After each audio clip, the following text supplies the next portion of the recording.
Hey, Miesha. So tell me, what does that jacket mean to you? Well, this is a lot of hard work and organizing on my part. The USADA app, it's a time-consuming thing, but I think it's important, you know? So, like whereabouts, right? I move around a lot, and so I'm constantly having to update that, but it's worth it because I want to know that who I'm fighting is having to do the same thing and is clean. So, anyways, this jacket for me, I know I'm accountable and I'm doing what I'm supposed to be doing. So it's a nice way to be recognized for that hard work. As mentioned, the public doesn't always see that we have to clock in 365 days a year, regardless of where we're going, what we're doing. We have to be accountable for our time and our space. And I do appreciate that it's mutually appreciated. And over the years, once USADA got implemented, over the years, we've seen certain fighters say they enjoy the peace of mind. Other fighters, say they're going to fight regardless. They don't care if their opponent's cheating or not. Like they have that extreme confidence that they can overcome whatever a PED may, bring. Where do you fall in that? Like, do you enjoy that extra peace of mind that we're all on the same level playing field? Yes, I absolutely enjoy the peace of mind. I think that people who don't regard how much performance enhancing drugs can make this an unsafe place, or that they would simply be able to just be better, they probably are a bit naive to how much performance enhancing drugs can truly make you into something that is beyond any realistic human capability. And when you're talking about a full contact sport where you're taking blows to the head and the body, as well as the veracity of which you could even rip submissions and things like that. I just think it's not, it's not a good thing to have some people cheating and other people playing by the rules. It needs to be clean across the board. So for me, it's definitely worth making sure that I'm accountable so that the people that I'm fighting are also accountable. Gotcha. And heading into this fight, going back up to bantamweight, how are you feeling physically, making that jump back up to your old weight class? So good. I've been able to keep my caloric intake very high this training camp. I never had to go on a severe deficit, which is great. Making 125, I'm proud of myself. It just goes to show when I set my mind to something, I can do it, because that was not easy. It took months and months and months of dieting, and I'm already pretty lean at 135, so to get down to 125 just meant I had to strip muscle off of my body. There wasn't really much room to play with body fat. So it ended up not being a good thing for me. Hormonally, I had some complications, and I was just too lean for a female. So I think 135 is where it's at. I may not be the biggest 135-pound female out there, but I don't think that I need to be the biggest to be the best. I feel good, and I know what I'm capable of when I feel good. Physically is out of the way, but let's talk a little bit about mentally where you're at right now, because coming off of 2 losses, throughout your career, you've never lost 3 in a row. So where's the confidence level coming into this fight against Julia? Very confident. I feel very, very good. So, look, 125 was an experiment. I know that on my record it says, yes, that I lost that fight, and I did lose that fight, but it was an experiment, and it wasn't the right decision for me. So I kind of really look at my career as a 135er and just say, look, 125, well, it was an error. I wouldn't know how I would do there unless I tried it, and I did it. I didn't like it. So back to 135. And since my return, I've had one very dominant win and finish, and I had a very close decision in my second fight back again for 5 rounds in a main event against a top 5 ranked fighter after 5 years of not doing anything. I think if that doesn't speak to volumes of how close I am to still being one of the best in the world, then maybe people are being a bit short-sighted at just looking at a piece of paper. But I really think that fight, that my second to last fight, really could have gone either way. I think it was very close, very close. So, I'm still there, still competing very closely with the best women in the division. And what do you make of Julia as an opponent? Because when she was in here, she was talking about, she gave you credit for your wrestling ability, but she believes she has an edge, if the fight were to go to the ground. So where do you see, what do you see in her as an opponent, and where do you see your biggest advantage in this fight? Yeah.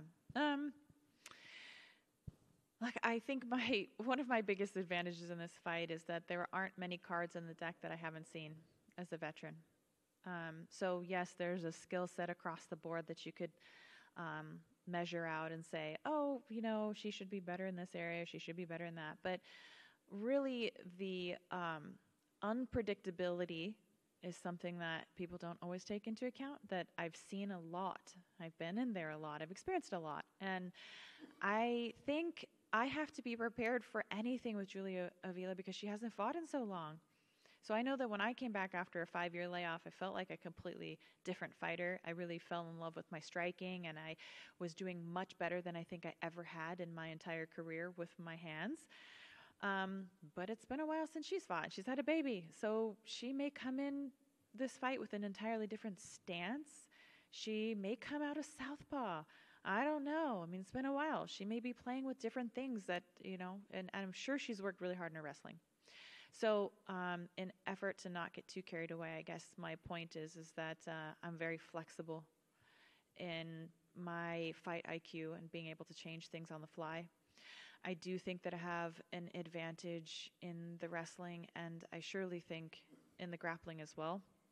And I think on the feet, we're probably pretty even, I think that we can trade, we can both take punches, and we're both aggressive on the feet. So I think that's anybody's.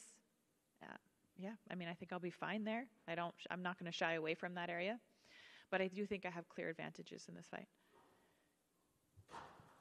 Miesha, I just wanted to go back to one thing you said about how you had to lose muscle to get down. We hear that sometimes in MMA where like Kayla Harrison or Chris Cyborg, they're bigger women, so everyone goes, well, if they just lost muscle, then they could make the lower weight. But do people not realize how difficult it is to actually shed muscle like that? They must not. I don't think that most people realize how difficult any of this is. Most people can't even stick to a normal diet. They say, oh, I want to lose some, I want to lose weight, and they're not even, willing or able to do that. So I think for an athlete to shave muscle off of their body it's difficult. Yeah, and it feels terrible, actually. It's kind of, it's like this burning feeling in your body. I don't know how to explain it, but it's like your muscle just being liquefied. It's not a very nice feeling. So, yeah, easier said than done. And I also think that when you're losing muscle, you're also losing even more body fat, which, again, there's a point where it's not healthy for anybody, but the women's body's a little different in that sense too, like a little bit more, I think, body fat to be able to feel and thrive at our best. So, yeah, I think I've always pushed the edge of the envelope when that comes to low body fat and losing the muscle. Like, why? I just want to be where my body feels good. Yeah, not an easy thing to do. Sure. And you mentioned how you're okay with the flyweight thing the way it went because you see yourself as a bantamweight. But are you happy that you did it, just to at least say that I tried it, I wanted to see it? Are you happy that you did give it a go? I'm very happy that I have the perspective now.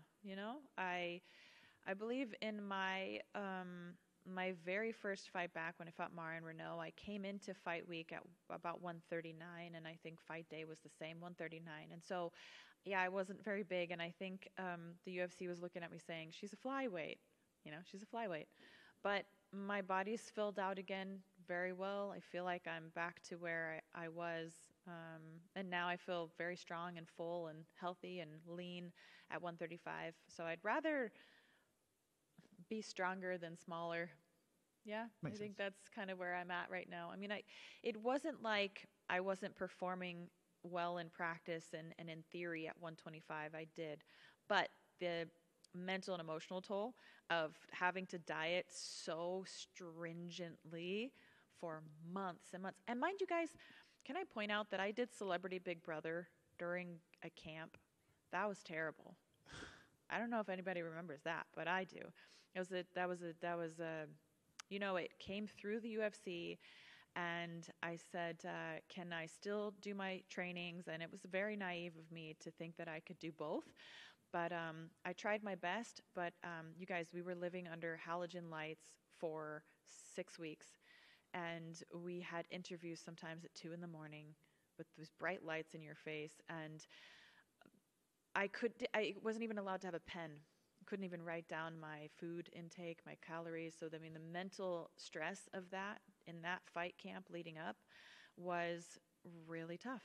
And it's a good thing that I won and made $350,000 because it wouldn't have been worth it otherwise. At what point during the filming of Celebrity Boob did you think, I really wish I didn't say yes to this? Yeah, probably after the first week.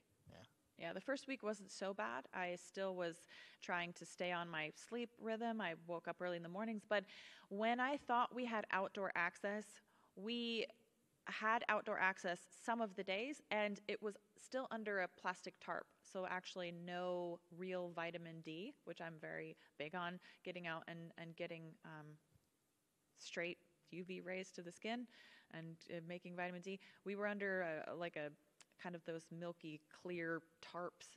So everything that I did was, I'm hyper vigilant on the way that I sleep, the way that I supplement, the way that I eat, the way that, I mean, down to the T. And it was near impossible inside that house. Not to mention, at any point, we could be doing a competition or we're supposed to be strategizing how to, defeat this, So, there was a whole element of that really threw a big wrench in the preparation and threw my body out of whack. And I'm so mentally tough that I stuck it out. And I still remember that the counselor, there's a counselor that's on hand pretty much 24/7 because people melt down in that house. It is a human social experiment.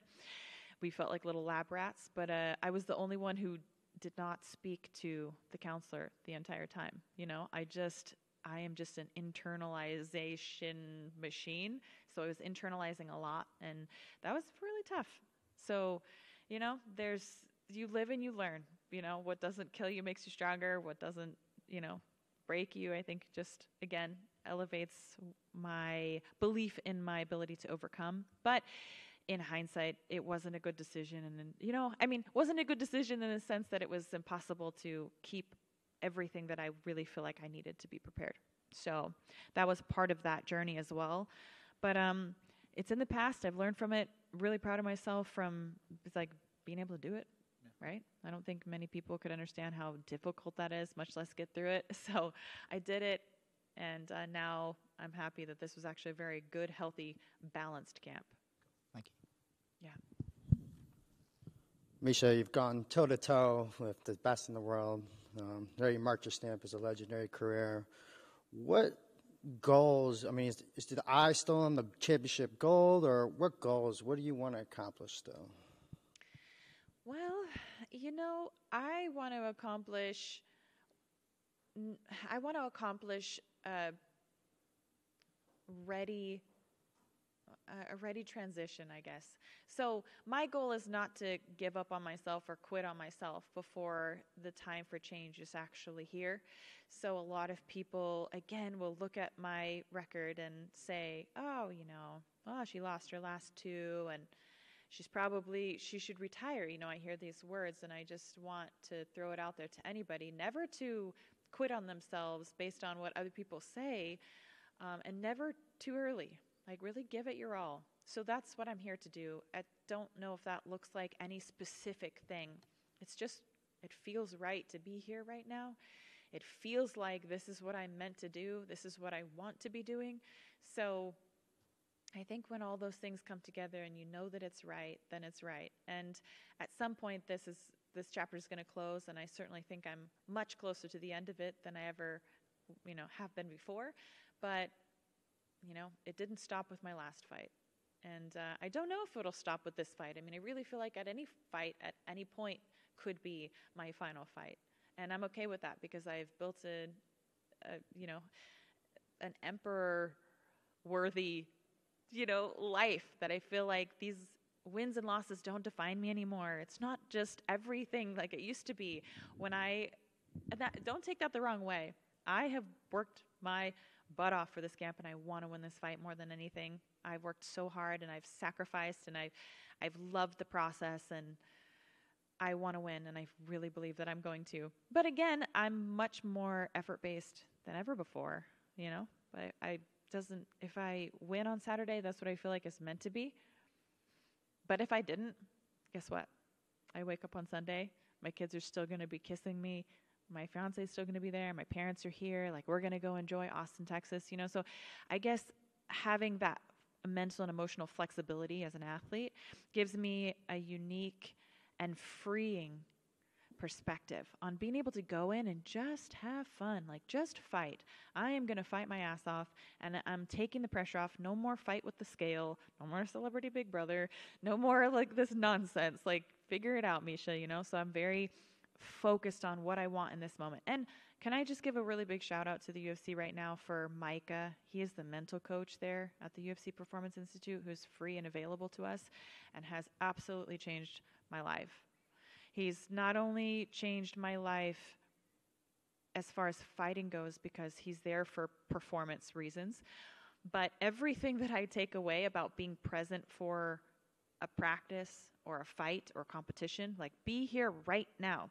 So we've all got laptops and computers and all these things, the demands we're meeting all day long. So our minds are racing all day. And it's like, how do we just get present with what we want out of this moment and not be where we were yesterday or what we need to do in 5 minutes, 10 minutes, and tomorrow?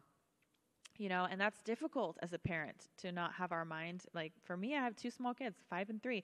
So, like, how can I be at practice and not be thinking, okay, I need to, oh my gosh, grocery list and laundry and school and this and packing lunch and be getting ready for practice? Like, that's not, it doesn't work well like that. And so I was missing that mark for a little while, just not knowing there was a better way to be. Grounding myself with my senses, being present in the moment, deciding, look, this is what I want out of this moment and this is what I want out of this moment, and I'm going to get the most out of those. You know, now I go to practice, there's no bullshit. I warm up, I train, I leave. I'm fully focused on that. No more thinking about other stuff. And when I go home, fully focused on my kids. When I go, you know, do other things, fully focused on that. That's a game changer. If anybody is not doing that, I highly recommend it, because I just didn't know how valuable of a skill set that was. And in my last fight, as I mentioned, I went down to 125, felt like the fight was kind of more with the scale, and I was somewhere else in the fight. I don't know where I was, and I don't know how it's possible to not be present when someone's trying to take your head off. Call it a maladaptive coping skill, but I think sometimes when I just get like high pressured situation, I'm like, like I kind of check out, or I have before. I would say that's happened 2 times to me. When I fought Raquel Pennington and when I fought at 125. Sorry, now I'm drawing a blank on her name. But anyways, when I fought at those were 2 times when I felt like there were so many other things on my mind and plate before the fight that by the time the fight rolled around, I was kind of already done. I was like burnt out. And I really felt like I had to change that. And that's when I started going to see Micah. And I can say I'm really reinvigorated. And sorry, that was a very long-winded answer to whatever. I don't even remember what the question was. So I've just been rambling for a moment here. But in truth, that is what has been so different about this camp, is learning how to be present and engaged in the moment. What I want out of every moment, I'm getting the most out of those moments. And that's a really beautiful quality to have in life in general. So you don't know when that time is going to come yet, but if you were to emerge victorious this Saturday night, is there a specific person that you're eyeing that you're like, hey, I want this fight next? You know, I feel a bit short-sighted right now, to be honest. I have not even thought about that until you guys started asking me that. You're the second person to ask me that, and I should have expected it from media. You know, of course, what's next? I have no idea. I wish I had a better answer for you, but honestly, I think what's next for me is a win on Saturday, and then I'm going to take my kids, and we're going to party in the town of Austin, kid style. We're going to go check out the kids museum and get ice cream.